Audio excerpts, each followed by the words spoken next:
Hello. Thank you guys for joining This Week in Real Estate, hosted by yours truly. I'm making sure we're going live on all the things right now. Okay, there you go. We are broadcasting live on Clubhouse, on YouTube, on Facebook, on LinkedIn, and on Instagram, all at the same time. So there's so many ways for you guys to participate in this show. I truly appreciate you being here. This is episode 271 of This Week in Real Estate, the TWAR podcast broadcast live Wednesday, April 17th, 2024. Are you skipping meals to buy a home? This episode was brought to you by listeners and viewers just like you. And as a thank you, I want to thank you because of you, we have now joined the YouTube Partner Program. Yay! That means you could comment on YouTube, but we could display your comment. But more than that, you could pay money to get your comment displayed at the very top, which you don't really have to do. But if you wanted to do, you definitely could do, and I would take your money. But Matt LaMarche is there. He says hi. He says, someone say burgers. We'll talk about that in just a minute. Olivier said, I'd skip a burger and fries to buy a house, but I wouldn't skip my sushi meal. Oh, nice. What's up, Tony? Thanks for joining us over in Clubhouse. I really want to get right into it today because we do have a lot to talk about. As you know, we missed last week's show. So last week we didn't have a show. I was at the Real Estate Video Blueprint Conference. There's Jack Atteridge. He's checking in via YouTube. Jack, your name precedes you today because someone says, hey, I met a guy named Jack. I said, oh, I know a Jack. And they were talking about you, my good friend Bruce. So, but thank you guys for joining. Like I said, you could comment. If you're listening on Clubhouse, raise your hand. And if you have a bio completed and all that kind of stuff, and you want to talk about any of the topics that we're covering today and just have a quick word, because we do have a lot to cover, you're welcome to. If you are commenting in the Clubhouse chat, I can't see it, just so you know. There's got to be I've got all these chats open. The Clubhouse chat is not one that's going to be noticed very much today, but everywhere else we are. Okay, so without further ado, let's just dive in. Home services. We'll keep an eye out on the chat over here, Ray. Thank you, Jack. Jack is joining. Because you know a guy named Jack, right? I do know a guy named Jack. That was so funny. He reached out to me. He was like, "Hey, I met a guy." Elizabeth Nightingale's from Charleston, South Carolina. She's checking in on YouTube. Yeah, you guys put where you're from in there. And this, I should also mention. I don't know if some of you live listeners know, but this is actually a podcast. So about an hour or two after we film it live, we upload it to the podcast. So if you haven't subscribed to the podcast, you miss the show and you just want the audio only, just go to your favorite podcatcher and search This Week in Real Estate and you'll find it. It'll be right there. And I'm seeing all you guys join on Instagram. I appreciate you guys watching the show on there too. All right, so let's get into HomeServices of America.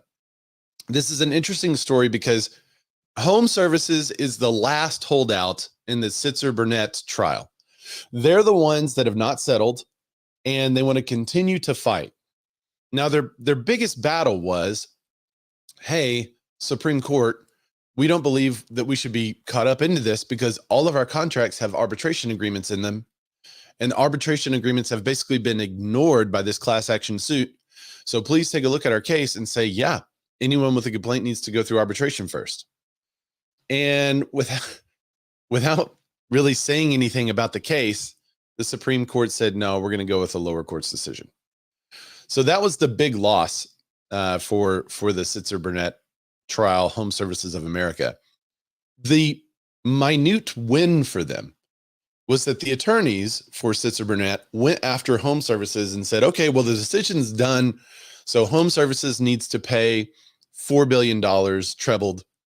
And the court said, no, it's too early to do that. We're not going to do that yet. So that was the minor win for them. Apparently, HomeServices is going to continue to fight. There's no mention in the articles that they were trying to settle or wanting to settle. And so we'll see where it goes from here. But it's a little bit convoluted because now they're getting settlements from all the other places. You would think that maybe there would be some kind of math equation that would say, okay, well, if they're getting the settlements from all these other places, subtract that from the damages, and maybe that's what Home Services is going to have to pay. But I don't know, I got a feeling that they're going to settle because that arbitration thing didn't work out so hot for them. Let's see. Oh, by the way, that news article was from Broke Agent Media. It was also carried on Inman. Next up, another update. This one's interesting, and to be honest, I missed it the first time. I looked at this article and I thought, okay, kind of same old. And I was wrong. So this is from 2 weeks ago, and I wanted to feature it today. It says association of more than 200 MLSs blast DOJ flaws in Nosalek case. So this is the MLS pins or Nosalek case. And I really think that the MLS, the group of 200 MLSs, the MLS Association, did an excellent job of defending the decisions that they made in the real estate commissions, et cetera. It's the best arguments that I've heard out of any organization, including the National Association of Realtors, unfortunately. So basically, the DOJ filed, I believe it was an amicus brief, or maybe just a notice of interest or something like that, a SOI, statement of interest in the Nosalek case. And the Council of Multiple Listing Services, CMLS, takes extraordinary step of filing an amicus curiae brief. I guess that means like one after an amicus brief. Before this court to oppose its effort in the Antitrust Division, DOJ, to impose policy preference on the U.S. residential real estate market that lacks empirical support, conflicts with principles of the Sherman Act, and has a negative practical implications for consumers, which the DOJ has not taken into account.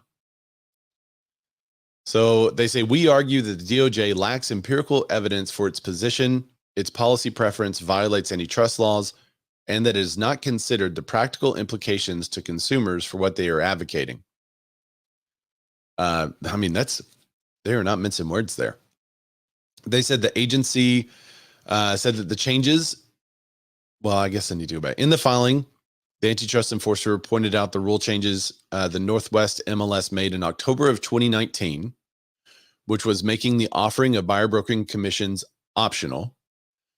And a year later, or 2 years later, October 2022, I guess that was 3 years later, specifying that buyer broker commissions, when offered, will come from sellers rather than from listing brokers, further laying out the seller's options regarding compensation. So those are the changes that were made. The DOJ said they appear to have not made a meaningful effect. So the agency said the changes didn't lead to a decrease in the buyer broker commissions and had no apparent effect on either portion of listings for which buyer broking commission offer was made and the number of offers with zero compensation, and did not lead to the decline in buyer broker commissions in large metro areas in the NWMLS's region. So this is why I think this is super interesting. Here you have a situation in which an MLS said, all right, you don't have to offer any agent commission. And then 3 years later, they said, if you do offer any agent commission, it's going to come from the seller. And what they found was there was no meaningful impact. They have a chart on here, which is really interesting, and it looks like there is a meaningful impact. But when you do the math around it, it's not. The chart shows that over time, the amount of money that a buyer agent was making was already trending downward. I believe it was 0.4% per year from 2000 to 2019. After the 2019 rule change, the decline increased to an average of 1.5%. So they are showing that it has decreased some. Put another way, the NWMLS 2019 rule change led to a decline in commission offers of 0.118%. So buyer brokers were offered 2.382% instead of 2.5%. And the NWMLS 2022 rule change led to a further decline of 0.021%, according to the filing. The MLS says these declines are on top of the declines in rates that were already in progress. The data thus support a reasonable estimate that the buyer broker received an average reduction in commission on the sale of 750,000 home instead of 17,708. It's going to be, or that's what they received instead of 18,750. So very interesting. It said, given the average home price in the MLS pin today is in the same range as those in the NW MLS, consumers buying through MLS pin under the proposed settlement policies are likely to experience similar savings. They go on to say, where's this other quote? They basically said that they think looking at a decrease in buyer agent compensation as proof of competition is flawed. That's not proof of competition, but instead they should be looking for transparency and choice. There it is. The filing also criticizes the DOJ's myopia in alleging only considering decreasing buyer broker commissions as the barometer for competition. Quote, transparency and the expansion of informed consumer choice are the guiding principles of NW MLS's revised rules. So I think this was so interesting because I feel like they did a much better job laying out the process, how it worked, talking about what the DOJ ruled, and then how they went with that rule and what happened. And meanwhile, I guess they're trying to save their own bacon, but it seems like they're putting out better information out there than the National Association of Realtors did in order to defend us. So they hired a different economist, and they looked at all this data and are basically battling what the DOJ is saying. Now, there's also some news, and I didn't really bring it up because in my opinion, it's kind of non-news, but the DOJ is reopening investigation into the National Association of Realtors. And people are freaking out about this, but guys, they have to.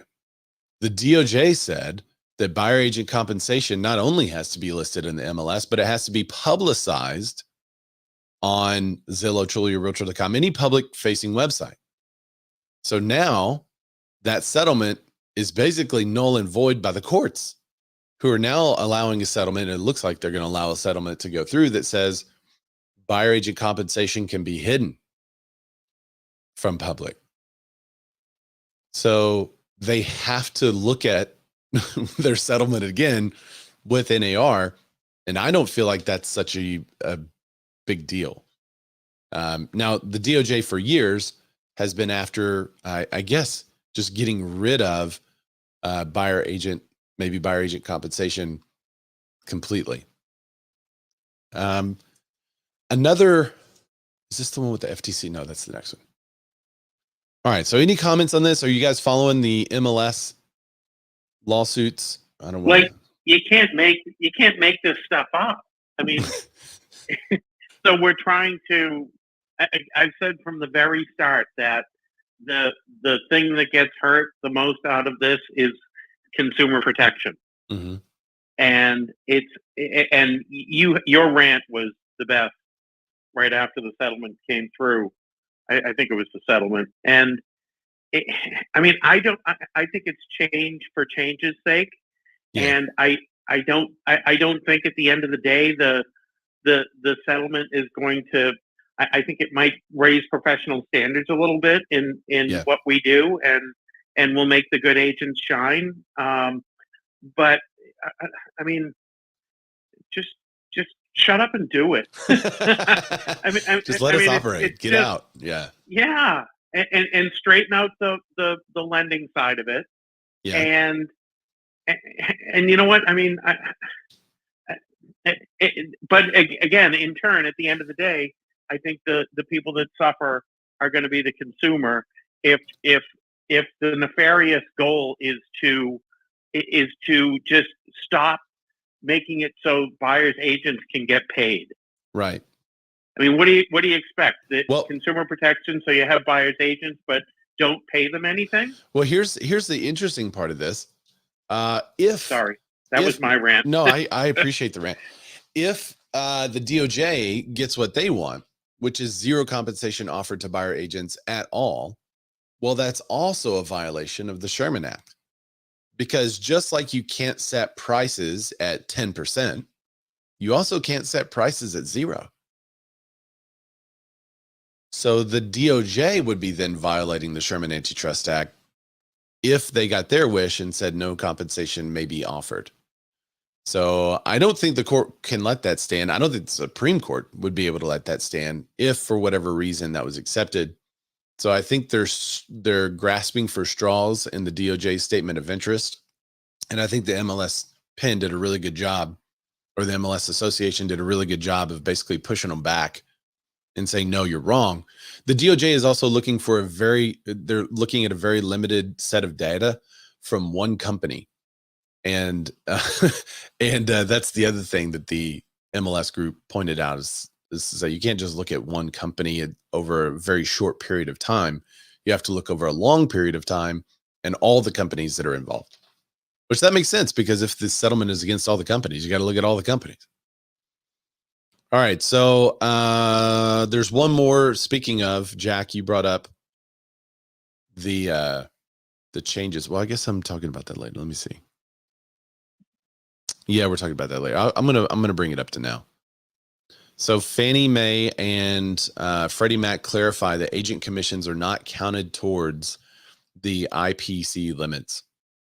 So this article is also from Broke Agent Media. They said on April 15th, 2024, Fannie Mae and Freddie Mac issued notices stating that buyer agent commissions will not be included in the cap on interested party contributions, or IPCs, per their current policies.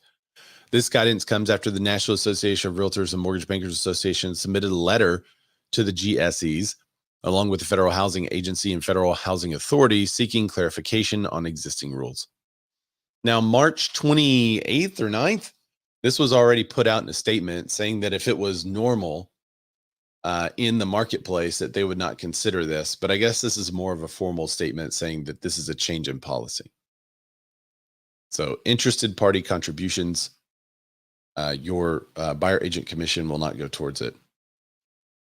For years, the guidelines set by the government sponsored enterprises such as Fannie Mae and Freddie Mac have allowed sellers to contribute between 2% and 9% of the property's value towards the buyer's closing cost. IPCs, are known as seller concessions, can significantly affect the financial dynamics of buying a home. Previously, they weren't allowed to consider agent commissions, although they did release that statement earlier that said if it was normal. There is a letter still out there with the Veterans Affairs. So that has not been addressed yet. So as for right now, if it were to go through, the VA buyers would not be able to pay their agents. Can I speak on that, Ray? Because I do a lot of VA loans. You don't mind? Please, Tony. Okay. So what I did is I wrote a certified true letter to the Veterans Administration for this, because majority of the people that I serve are veterans. And the issue with this is that the VA loan does not allow any commission to be paid by the veteran. And it's 100% financing. And typically the barrier of entry for first-time home buyers, they don't have the funds to come up to pay. So that's, they're going to have to, the interested party documentation that came out from Freddie and Fannie is looking along the lines like they're going to move in complementary to fix this situation, because there's a VA funding fee that is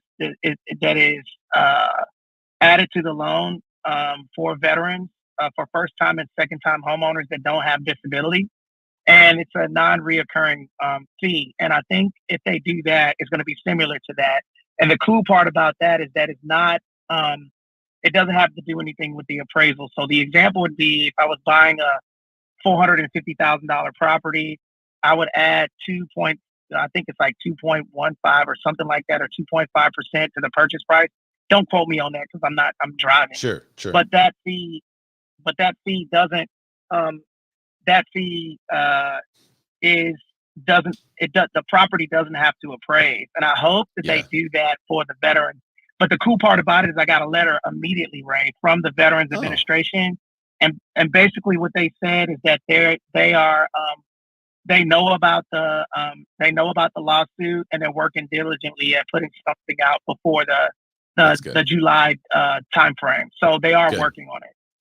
Well, I know that Dusty Martin, who listens to our show, I don't think she's here today, but I know that she also called them, and they said the person on the phone was like, what's happening?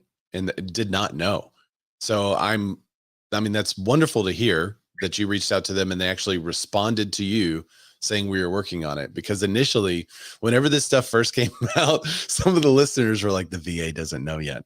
They were not. The weird part about this, Tony, is that they weren't even consulted by anyone. They weren't brought in as an expert. They weren't brought in as an interested party. No one even asked.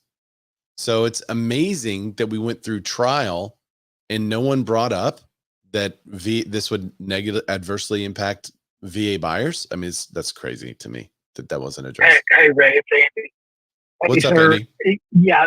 Hey, this is obviously I veteran, just like Tony, and this is where I've been pushing back on all of this.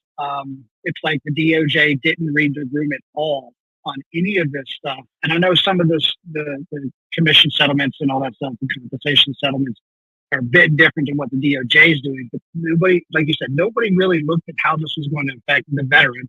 I don't even really think they looked at how this was going to affect real estate in general, right? It's like they just made a bunch of assumptions based off of a little bit of information. But this definitely does affect the veteran. And like Tony said, I think it could happen that way. The other part of VA loans is that the seller can pay unlimited closing costs.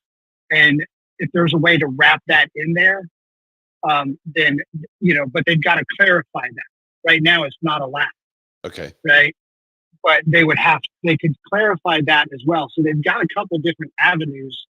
Obviously, with this is something that's got to. Oh, you're breaking up a little bit, Andy. So yeah, but this is still it's got to come through Congress to an extent, depending on what they're going to be allowed to do. But it's going to hurt, at least for a while. It's going to hurt veterans because this is going to be another thing that we on the VA advocacy stuff for home loans. We have to fight the misinformation, and this is going to be new information that we're going to have to put out there and fight to get everybody, agents, loan officers, buyers, and sellers to understand that this is how it works in the VA space. So right. I think it puts a veteran, again, behind the 8 ball, even though the VA loan is the simplest thing to work with, period. So, Andy and Tony, you may also know this too. Adam Johnson said it sounds like the VA will finance it into the back end of the loan. Is that kind of the process for that they're looking at, you think? Right. So the way that it works is typically the VA funding fee, like it gets added onto the loan, and then it's a tax write-off. So if they, and for veterans, essentially there's a 2% utilized for, that's specifically for buying the interest rate down. And then you can get 4% of concessions, but then you can get an unlimited amount of closing costs. So right. To Andy's point, they call it the 6% rule, 4% for closing for concessions, 2% for interest rate for 6%, but then the closing cost is unlimited. I think hopefully what they'll do is allow the veteran to be able to, and you got to think about it, it's 21 million military families in the United States. Yeah. So you would think that they would, take this into consideration for those who have served and supported our country. And I think that if they would, to Andy's point, I feel like if they would have had someone, an advocate from FHA for the first-time homebuyers and veterans there to speak on the behalf of how important it is, and reframing this not as buyers agents commission, but instead of doing that, framing it as buyer paying for buyer representation, it changed the whole landscape of the lawsuit. I 100% agree with you, Tony. That was one of our huge gripes with how the attorneys were dealing with the lawsuit. What we were hearing come from the courts, the people, Gary Keller on the stand saying, well, agents are 1099 employees. That is not a defense of buyer agency commission. It's just not. And so you can't win a jury trial with that. And I think that was a huge error on their part. I wish they would have put on the stand some of us that actually produce. Yes. I know Gary probably produced, but that's probably been decades. I mean, So he's not in the active market dealing with this. And Yeah. they probably didn't have anybody that does. yeah, I think there were a lot of issues that they skipped over. Yeah, Dusty Martin said, she's on YouTube. She said, I called my congressman, David Schweikert, and he asked the House Veterans Committee, and the committee asked VA, and then the VA said, we'll have to get back to you. So that was the pattern on that. Let's see. I will say this because I know I'm close to people that work at the regional loan centers. Okay. If you call there, it's a mixed bag on who you get. You're likely going to get somebody who hasn't been there long. They have never underwritten a loan. They do not have a finance or financial background. So you just never know who you're going to get. But what they do is they go through the guidelines. They're supposed to learn and know the guidelines. Well, this was training for that stuff. This was a congressman. This was a congressman calling them. So I'm sure they talked to the higher ups, and the higher ups still didn't know. That's because there's a whole committee for that. Hopefully it gets worked out very soon. There's another lawsuit that I thought was interesting. This one's slightly different in that the FTC may want to take a look at part of it. So New York, so you may not know this. Did you know that everyone can opt out of the settlement and file their own lawsuit against the real estate brokerages? This is what's happening with this case in New York. The case is called a New York home buyer and home seller has filed an antitrust lawsuit attacking an alleged tying agreement between multiple listing services and brokerage services. On Friday, March 29th, Hao Wang, acting as his own attorney, lodged the complaint at the U.S. District Court for the Southern District of New York against the National Association of Realtors and Real Estate Board of New York, REBNY, HomeServices of America, Compass, eXp World Holdings, Douglas Edelman, Halstead Real Estate, Brown Harris Stevens Residential Sales, and Realty One Group. The suit alleges that the defendants conspired to, quote, impose, implement, and enforce anti-competitive restraints that caused the plaintiff to pay inflated commissions on the purchase and sale of his homes in violation of the federal and state statutes in Massachusetts, New York, District of Columbia, and New Jersey. Unlike other commission lawsuits filed, in this case, it's not seeking class action status, which means they filed the suit on his own behalf only. While NAR and Compass reached proposed settlements last month, any seller can choose to opt out of those deals to pursue their own claims, as he is doing. So the suit is also unique in that it heavily emphasized these tying agreements between the MLS product to a different service, brokerage services. This is unique because it's what President Biden has really come out against with the Federal Trade Commission and the DOJ. And it says, quote, that it wants to exercise the DOJ and FTC's rulemaking authority, quote, in areas such as unfair occupational licensing restrictions, unfair tying practices, or extraordinary practices in the brokerage or listing of real estate, and the other unfair industry-specific practices that substantially inhibit competition. So now, see, Ray. Yeah, go ahead, Tony. Go ahead, Ray. Tony. So Ray, and this is the reason why, at the end of the day, brother, who wins in this scenario? Yeah. The lawyers, right? Yeah. The attorneys. It's not, a class action lawsuit, a person might get a $15 check, right? So when we're looking at scenarios like this, and I believe this is the reason why, like, when does it end? Like, when does a lawsuit end? And I think this is the reason why people were doing settlements and stuff like that, but it's getting out of hand, man. Like, it is completely, and I'm going to tell you something that I have seen, if you guys are not paying attention, the people that weren't in the lawsuit are two big organizations. Number one is Redfin, and number two is Zillow. Yeah. Neither one of them were involved in this lawsuit. And if you notice that Redfin exited out of this scenario, and remember, they were selling real estate. They are selling real estate. That is a real estate organization. They're mentioned. I think Redfin's only mentioned in one out of all the lawsuits around the country. I think Redfin only comes up in one. But you just asked an important question, Tony. When does it end? Well, let me share this article with you because I thought this was very interesting too.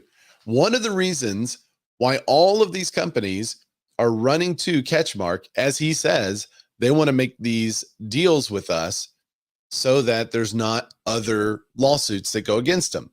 Part of the settlement agreement was that real estate companies can make the deal with Sitzer Burnett, class action status, and because of that deal, they're now insulated from claims in the same time frame areas in the future. Okay. Well, judge rules against merging commission copycats for now. A panel of judges decided that the buyer agent commission cases would not be consolidated into one large case, at least not right now. A 4-page summary filed April 12th in the U.S. Judicial Panel on Multi-District Litigation ruled that centralization, quote, is not necessary at this time for the convenience of the parties and witnesses or further the just and efficient conduct of the litigation. The 6 judges were asked to consider whether the myriad of copycat cases filed after the October 31st Sitzer Burnett verdict should be merged and moved into one courtroom in Missouri. There were proposals to consolidate all active class action lawsuits.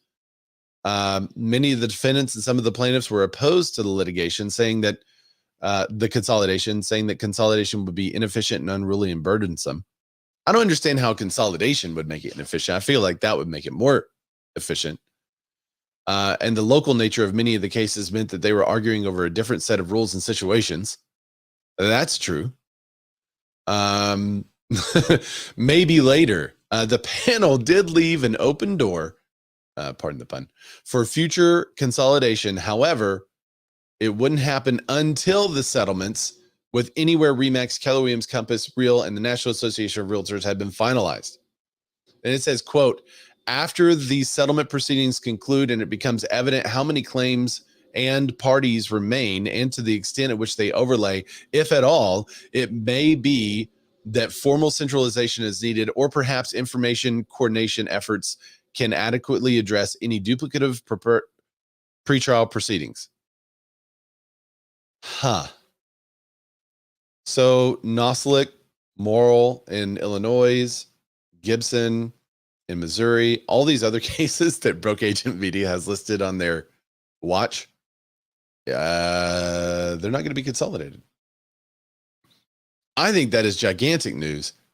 And that's something that no one is talking about because I feel like all of these companies were rushing. Oh, what's happening, Jack? Sorry, that was me. Are you ordering hamburgers? Where are you? That's what it sounded like. Would you like to cut off your rant?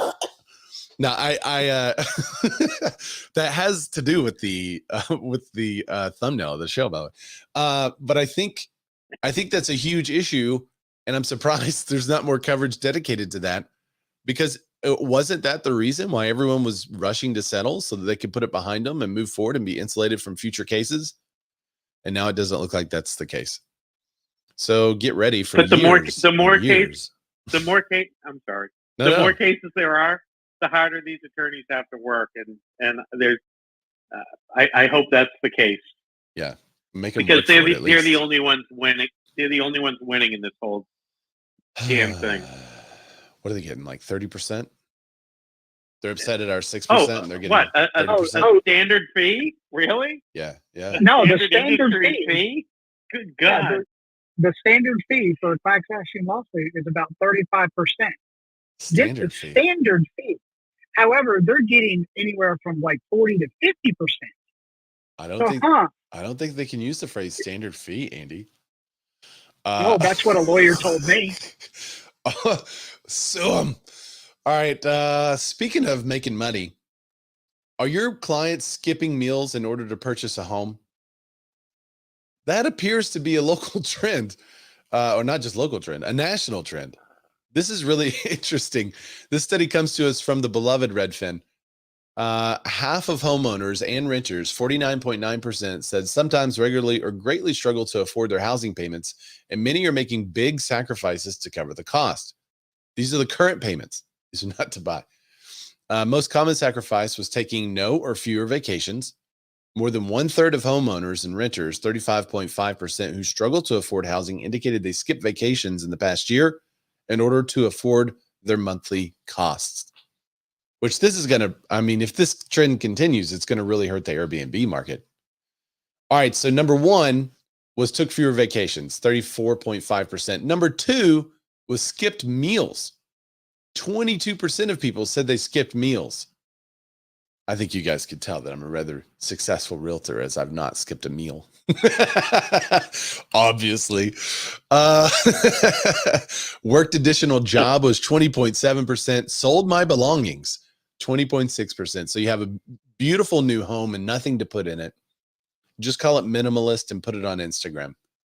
Borrowed money from friends and family, 17.9%, which we talked about previously, people borrowing money or being given money. The Nepo home buyers, I think we've called it in a previous show. Dipped into retirement savings, 17.6%. Delayed or skipped healthcare, medical treatments, 15.6%. Worked a side hustles such as Uber driver, food delivery, 14.7%. And 14.3% received a financial gift from friends and family. So is this are you hearing this from your buyers? I'm not hearing this from my buyers. I do have some buyers that went to great lengths to save up money in order to purchase, which I feel like that's kind of normal and what, you should probably do. Save up money to buy a house. Like I had to save up money to buy a house. Yeah, I think this has more to do with just the cost of everything, right? Inflation. Yeah. That's what our biggest pickle has been in the last 2 years is the skyrocketing inflation. Part of that was because for 10 years we had rates under 5%. Then we had rates for too long under 3%. And then they jacked them back up really quick because of the global illness. Yeah, that's true. I'm looking at the comments on YouTube. Olivier, Canadian. He said, so they bought, he can't hear me. He's on the phone in Clubhouse. He said, so they bought over their budget. Now they can't afford it. Yes. Well, you remember back in the day, 2 years ago, where people were throwing out these crazy offers and buying because, hey, they had a 2% loan. So go ahead and pay $100,000 over list. I think they're starting to feel that pressure now. I wonder if this will help with the obesity rate going down in America. Olivia just posted, well, you have to test all the cakes you make because I am a baker. That's true. Obesity rates going down, not because of anything health related, but because of home prices. Adam Johnson said, or become a real estate agent as your side hustle and represent yourself and buy. Why would you ever do that, Adam, if you can't make any commission representing yourself? I do have to say, back on the commission discussion, a lot of the assumption about like VA, hey, they can't pay for their agent, FHA, Fannie Mae, Freddie Mac, all that stuff saying, hey, they can't pay for their agent. We're making a huge assumption that everyone's going to be paying for their agent in the future. And based on that information and data that we looked at previously, it doesn't look like that's the case. When the commission is optional or when it is transparent and when it is out there, it doesn't look like there was a reduction in the amount of commission that sellers were willing to offer. So that's also interesting because we're making this huge assumption when it may only be about 10% of the cases, though we need to fight for everyone. I understand that. I'm just saying that it may turn out to be much to do about nothing. I hope. All right. So nearly 40% of renters think they will never own a home. That's sad. This also comes to us from the Redfin. Nearly 2 in 5, 38% of renters don't believe they'll ever own a home, up from roughly 1/4, 27% less than a year ago. Realtors aren't buying a home because the costs are too high. Available homes are too expensive, say 44%. Ability to save for down payment, say 35%. Ability to afford mortgage payments is 33%. And then mortgage rates are too high, 32%. Regular upkeep and maintenance, 19%. Lack of homes for sales, 15%. Lack of financial support from friends or family. So this is the 70%. They're not getting anything from anybody. They need to pay off student loans first. Only 10% of people said that. Quote, I don't want to put in the work/effort to maintain a home, 12%. Well, I mean, there is a little more effort there, and that's probably why there's a reward of appreciation at the end of it. Recent loss of employment is 13%. And there's, this is an interesting stat. 14% said, I'm not interested in owning a home. The article goes on to talk about other affordability issues that we've all already covered during the show. So I'm not going to belabor that point. We know we're record high unaffordability. And part of that is because of house payments. House payments have also reached an all-time high. The median, maybe this is why everyone's selling their stuff, guys. The median monthly U.S. housing payment hit an all-time high of $2,747 during the 4 weeks ending April 7th. That's up 11% from a year earlier. Housing payments are soaring because home prices and mortgage rates are high. The median home sale price is 37.8 or what? 37. Hang on. 378,250. That's up 4.5% from the previous year. Prices are staying stubbornly high because there's not enough home buying demand to prop them up. There's not enough home buying demand. Oh, there is enough. Sorry. There is enough home buying demand to prop them up. Mortgage rates are the other factor. Those have kind of stayed stubbornly high lately. We'll see if those do come down. A lot of people are still predicting that they're going to come down towards the end of the year. And like Barbara Cochran says, when that happens, when rates go down, home prices are expected to skyrocket because the number of buyers that'll be jumping into the market without the inventory being there. But you might be able to get a deal in places like San Francisco right now. Olivier said, you don't have to own a home to be successful in life. I know this may be an unpopular opinion. I would agree with that. It's not for everyone. I waited a long time to purchase our first home because we weren't sure where we were going to be. And if you're still mobile, if you're still moving around the country, if you're still unsure, if you don't have a job that, you know, is stable and steady and you're going to be there for the next maybe 3 to 5 to 10 years, or you're not really sure, then maybe you shouldn't buy a home. So back in the day, if you weren't going to be in one place for a year or two, you didn't buy a home. But if you're going to be there for about 3 years, you could purchase a home. That way you can, you know, get the joy of home ownership, experience some appreciation. But that's the 2 years was kind of break even, maybe a little. 3 years, you'd make a little bit of money. 5, 10, 15 years, yeah. Purchase the home because you're going to make a lot more money in the end instead of paying off someone else's mortgage.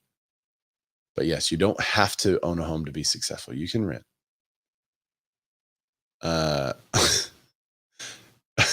Adam Johnson said that 100 grand over list payment is still cheaper than the payment at the current rate. Yeah, true. Elizabeth Nightingale says that's the new American diet is our home prices. All right.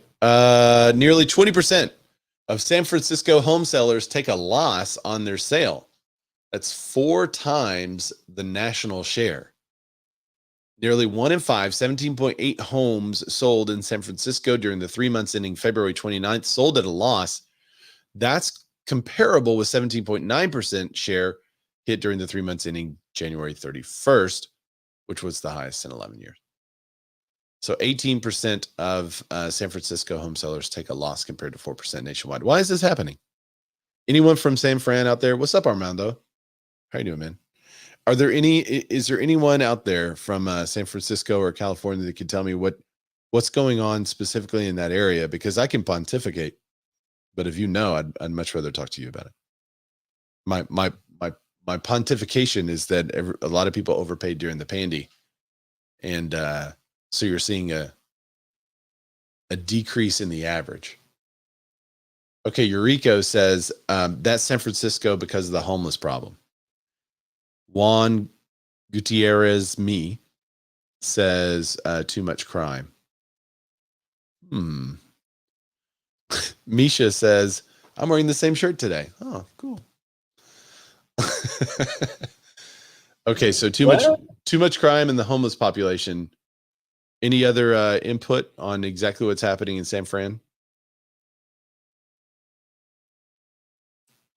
Water situation. Is there a water situation there?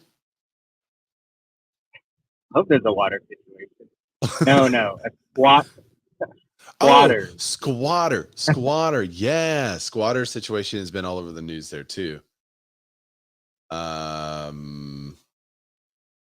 Let's see. This is so in San Francisco, the typical homeowner who sold lost at a loss parted with their home for $155,500 less than they bought it for. The largest dollar loss of any metro. Wow. Some San Francisco sellers are losing money because they bought when prices were peaking during the pandy. That was my pontification. So they're already moving. They bought a year or two ago and they're already moving. And because they bought at the very peak, we saw that happening in the major metros where they're just absolutely insane prices. And in areas like ours, we're still increasing we're still getting appreciation because we didn't have the gigantic, 100% increase in prices. 1 in 10 Detroit sellers take a loss on their home. Sellers in New England and Southern California are least likely to take a loss. The vast majority of sellers are making money on their home sale. Quick question. For the loss, did they buy a couple years ago, or did they like 2-3 years ago before the pandemic or during it? Like, what's that time range from taking a loss? They said the majority of them, San Francisco sellers are also losing because they bought when prices peaked during the pandemic. So San Francisco's median price peaked at 1.66 million April of 2022, and it's fallen 15%. That's $250,000 to 1.41 million as of February.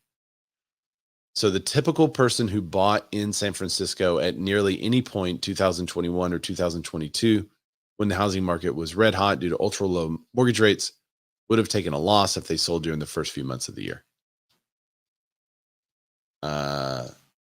Eureka says the Bay Area is still is increasing, and we have a huge jump during the pandy. Juan Gutierrez says that's while the majority of Californians are moving to Vegas and Texas.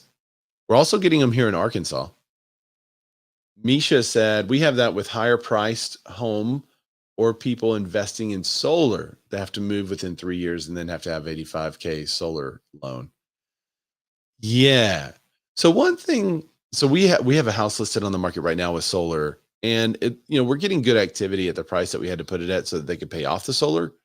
But one of the things that we talked with our sellers about was seller financing the solar, because it's such a headache. If you want someone to take over the solar loan, the solar people said it's going to take 60 days in order to do that. Most of the time, your homes are going to take 30 days to close.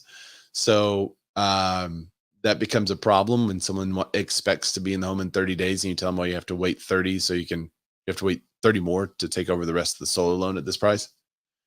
So yeah, Eureka. She says, what? Yep.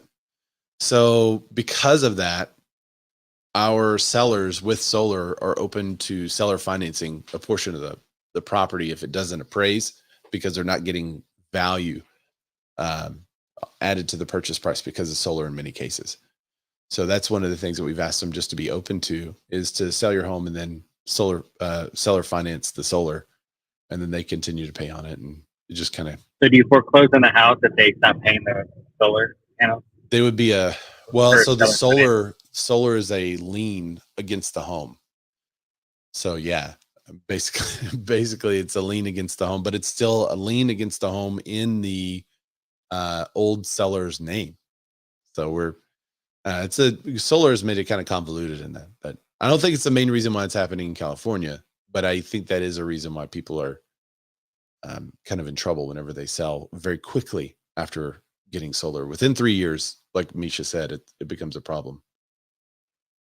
Oh, Eureka said solar lease takeovers are very common here. So it's easier that this solar company is selling us, it's got to be 60 days.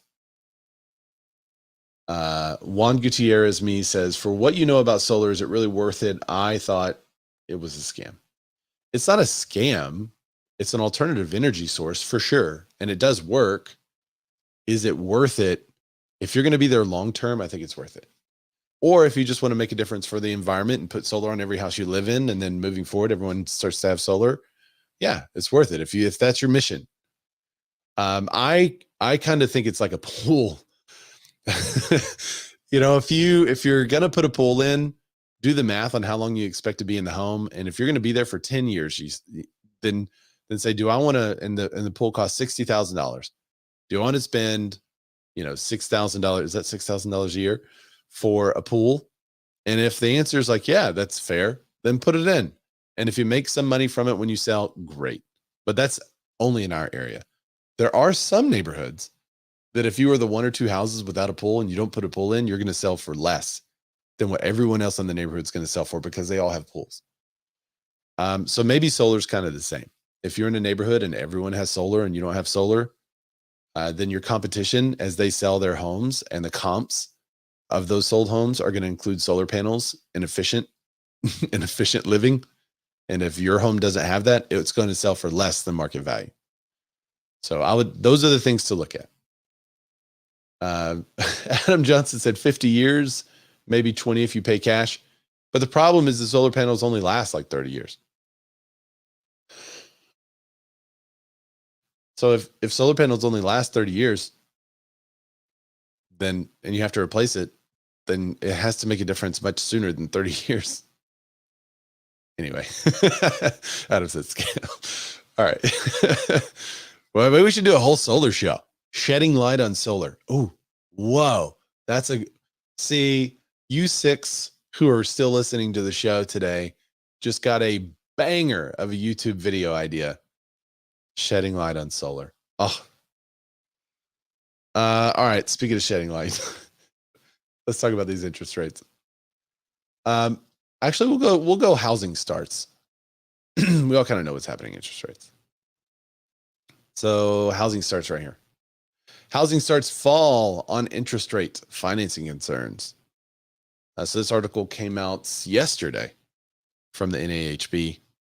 Housing starts fell in March, with interest rates somewhat higher than expected last month, as latest inflation readings failed to show improvement.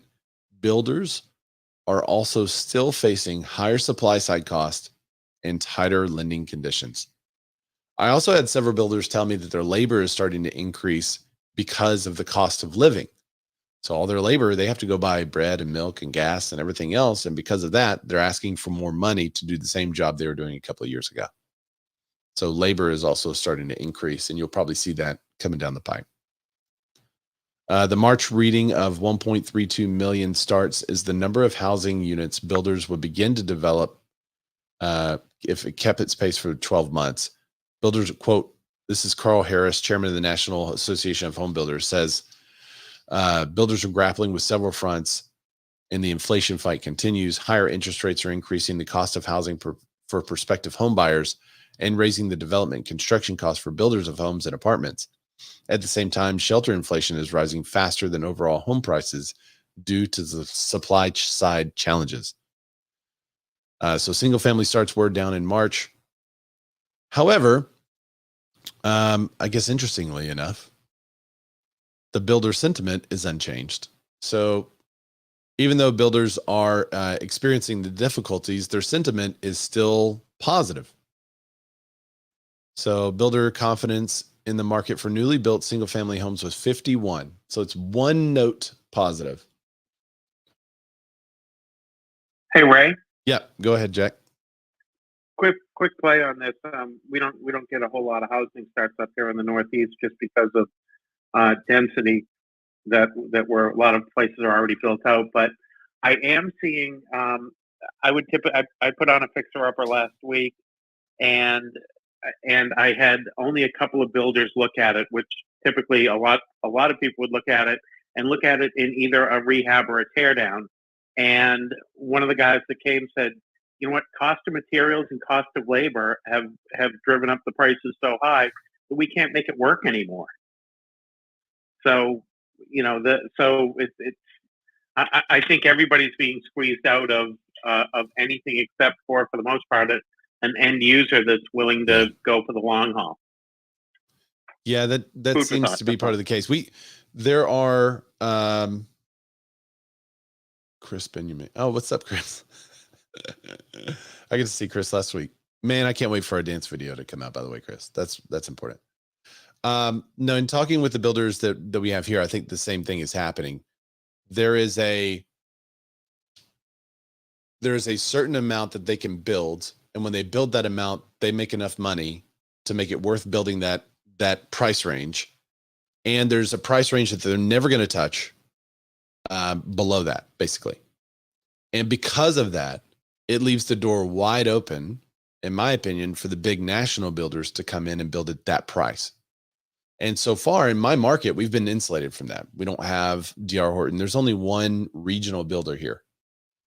But in the very near future, because we know they're looking around for land right now, we will have the entry of national builders. And local builders have been able to supply most of the needs for our area previously, because they were able to build in that price range that was affordable enough for most people to afford, slightly above the median price range. And now they're probably about $200,000 above the median price range is where most new homes are being built. And that's kind of out for a lot of buyers. So buyers want the new home, but instead they're buying resale home or remodeled homes. Kara Thompson 208 says, in Idaho, we have builders creating huge developments for residential and condo townhomes, but they're not making them affordable still. That's interesting, Kara. Are they selling or are they sitting on the market? Because what's interesting is when we say, well, none of these homes are affordable, but people keep buying them. Well, they're affordable to someone. They're affordable in the market. I wonder, Kara, if a lot of investors are buying them. Are they build to rents, perhaps? Elizabeth Nightingale said 30% of the market in Charleston region right now is new construction by big name companies. Wow. Only about 8 to 10% in our market is new construction. In Northwest Arkansas, about 30% is new construction, which is wild. Kara said still building, but they're getting hyped like crazy. What do you mean they're getting hyped? Hyped. I'm less cold than you think, Kara. Christina Smallhorn. What's up, Christina?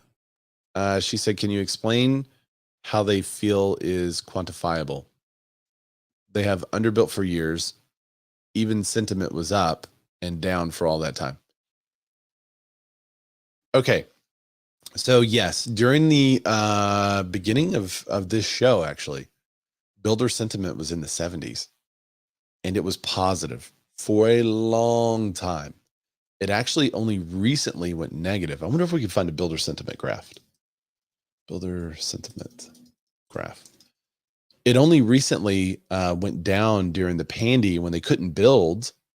And oh man, those are not good. These are really bad graphs. They're blurry. But it was positive for a lot of years as we were doing the show, from like 2017. I think maybe we started the show in 2016. It was always positive, and we would always say, builder sentiment, any number over 50 is positive, and it's 72, and it's 60, and so it was always kind of hovering in the positive range. And it's only recently gone down whenever they couldn't find land, labor, and materials to build. And then it went way up to like the 80s, and then it's recently gone down again. So I think it went way up in the 80s during the pandy when they figured out they could build. But yeah, right now the problem is they can't afford to build in the price range in which homes are selling so fast. Most builders can't. The big national builders can, because they're buying stuff in bulk and getting better deals. So I think that's why your average builder says, this is not real great. I mean, I'm okay with it because we need more inventory. I have a job secured. I'm moving forward. But I think a lot of builders feel like every time they put sticks in the ground, they're taking a risk, because they were bit by 2008, 2009. That's fresh on a lot of builders' memories. So I hope that answers the question, Christina, but that's kind of what I think most of the builders are feeling like. I wish I could build in this price range. I wish I could afford to build in this price range. but everything I build has to be in this price range, and that price range sells slower and has fewer people willing to buy, but it's still going okay. So I'm positive. I think that's what they're looking at. Now, the actual builder sentiment index looks at the number of people viewing homes, looks at rates, it looks at the cost of land, labor, materials. It looks at all of those things to come in the survey of builders to come up with the actual number. But that's just the overarching, how I think they're seeing it. Okay, Kara, our city, county, and biz development newsletters are saying this is going to help our housing crisis, making more inventory. Inventory doesn't equal affordability. I see what you're saying. We're still very much catering to those moving here, not the people who want to buy here. So this was similar to what was happening in some places like Jackson Hole that became very popular, and all the builders and developers there were building for everyone that was moving there. Meanwhile, everyone that serviced the area was having to move outside of town because they couldn't afford what is happening there. I think that's just the natural ebb and flow of people, though. I mean, that's what happens. Is it's a popular area. You purchase a home, stuff starts to be developed around you, and then eventually you sell that home for a lot of money because you were one of the early adopters and purchased a home in a popular area. I think that's going to happen. The gentrification is going to happen, and people are always going to be attracted to building what they can make the most money off of. You're right that building like that doesn't necessarily help affordability, but over time, the increase in inventory will start to satisfy the buyer demand. And when that buyer demand is satisfied, as demand drops because inventory is going up, suddenly you have a situation which this whole thing could flip. And when it flips, it's not going to like flip on its head and crash. It's just going to become more affordable for buyers. And then now you're a homeowner, you have to sell a home, and you want to sell and buy somewhere else. But the place you want to buy, that seller's going to say, well, you got to sell your home first because I don't know if your home's going to sell. I know that sounds crazy to some of you, but 5 years ago, we were in that market where you would put a contingent offer on a property and the seller would be like, no, go sell the home first, then come back and put an offer here because we don't know that you're going to be able to sell your home in this market. Doesn't that sound crazy? But that's happening. That's going to happen again. Christina Smallhorn says Montana and desolation areas. Montana and destination areas has a big issue with housing for low-income earners. Yeah. Well, there's probably going to be multifamily development going in there for that. We're seeing multifamily pull back in some major metros and start to move around the country very carefully right now. They're very sensitive to those rate prices.